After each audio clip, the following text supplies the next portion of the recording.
Hello, I wanted to start my video like this. Kind of like on the Cosby Show, how they used to do stuff like that. Anyway, if you watched it, you get the reference. Today is another Personal Poems Monday. Welcome back. I am actually back, and I was not expecting this because I assumed that I would be busy with schoolwork, but obviously this Monday is Labor Day, so happy Labor Day, everyone. You have about 2 more hours left of the day, so enjoy it. Today I'm excited to be reading Allison Joseph, Confessions of a Barefaced Woman. And this is just a poetry book that's special to me because I actually got to take an advanced English class last year, and basically I got to work with a really important English professor in my life that encouraged me and that was there to see my growth as a writer, and who really opened my eyes to trying out different poets that I would not normally have known about. I was more like old school type of poetry person, Maya Angelou, Nikki Giovanni, June Jordan, people like that I was interested in. But when I found out about Allison Joseph, I was like, okay, I like this cover, let me see what's inside. And I found a lot of stories that I like to make a little heart on the ones that are that draw me, and there are so many hearts. I wish you could see from my eyes, but I had the vision in my mind to do about a 10-minute video where I just straight read some poems and until 10 minutes goes by. So I think that is what I'm gonna do.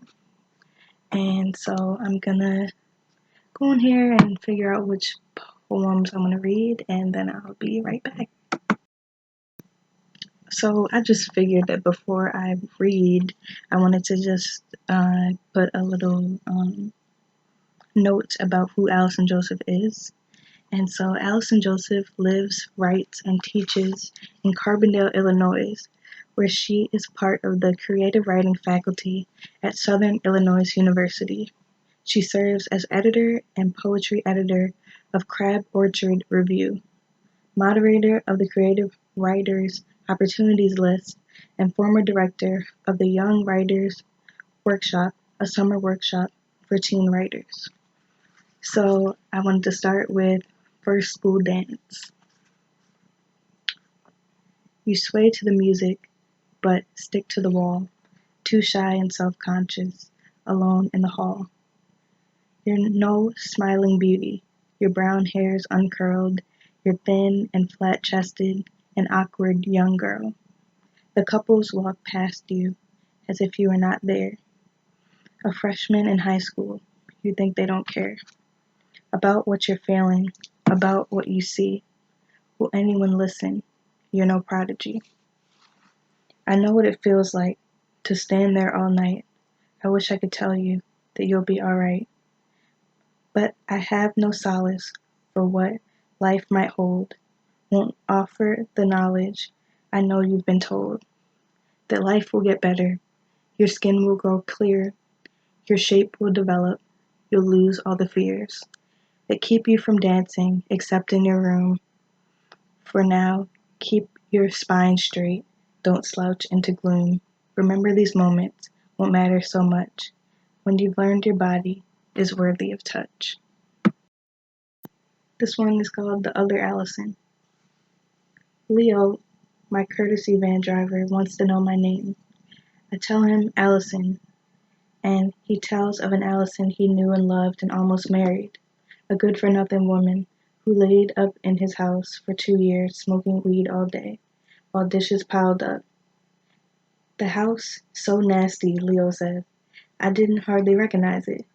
Leo don't do no drugs, he claims, and I almost laughed, delighted to think of this indolent woman whom I love already, imagining her luxuriant in robes and curlers, painting her nails while Leo slaves for minimum wage at some job where he grins like a Pullman porter. Yes, sir, and no, sir, all day. I imagine her stunning, skin the color of rich cocoa, Dorothy Dandridge smile, legs so long and dangerous. Leo loves her, despite himself, despite words from his good mama. I want to be this Allison, not the humdrum woman I am, who listens politely to strangers, hoping to use what she hears. I want to be the kind of woman who makes industrious men lose their minds, though I never lift a finger, cook a meal, wash a plate. Leo tells me he had to cut her loose, and now Allison lives on the streets, brothers chiding him for putting a sister that fine out of his house. Is this just a tale, something Leo weaves and reweaves to pass each trip from airport to hotel and back? Fiction to make me press a tip into his palm when the ride's done? Leo asks, so what do you do? I say, I get up in the morning, I teach. He nods, but I know he wants me to say, you're full of it. There was no Allison. We Allisons are too hard-working for that. As he drops me at the hotel, I wonder how the tale will be different for the next passenger, if each woman's name has its own story. Okay, so the last one I'm going to read is called Daughter, Mother, Sister, Wife.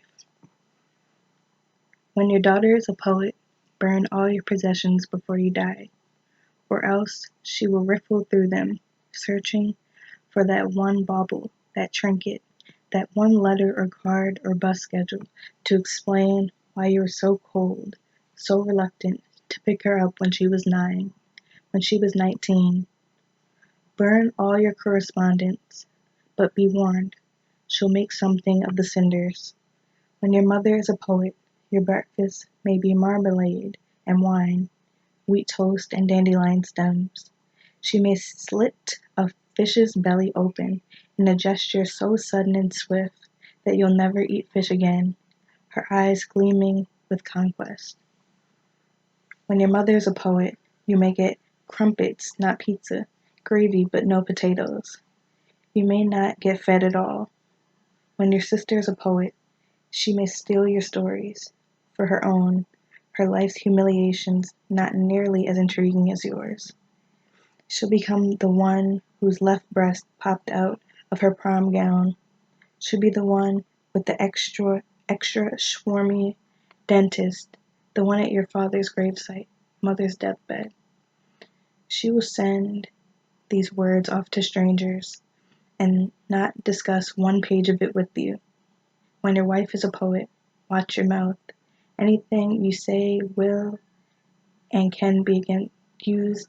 Anything you do, preserved, whether you think it should be or not.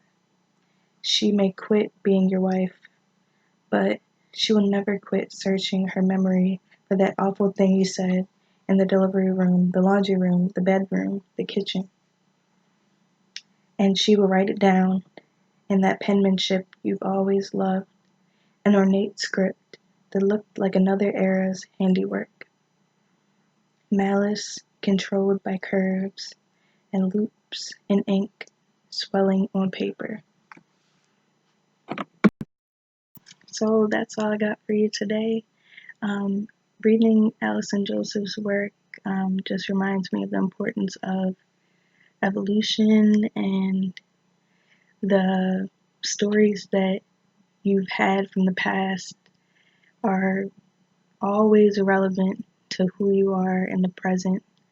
And you carry these stories and these memories, and when you take them with you and write them down, they can become so relatable and so useful for other people, and probably a source of emotional venting for your own self.